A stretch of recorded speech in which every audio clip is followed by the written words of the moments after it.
கர்த்தருக்கு ஸ்தோத்திரம். இன்றைய வசனம்.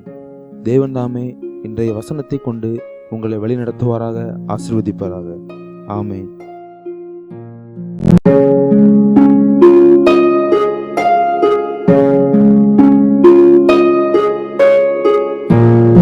உனக்கு கொஞ்ச பலன் இருந்தும் நீ என் நாமத்தை மறுதலியாமல் என் வசனத்தை கை கொண்டபடியினாலே இதோ திறந்த வாசலை உனக்கு முன்பாக வைத்திருக்கிறேன், அதை ஒருவனும் பூட்ட மாட்டான்.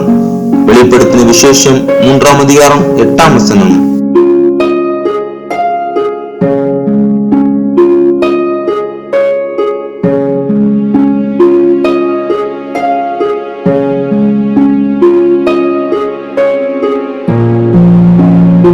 I have placed before you an open door that no one can close.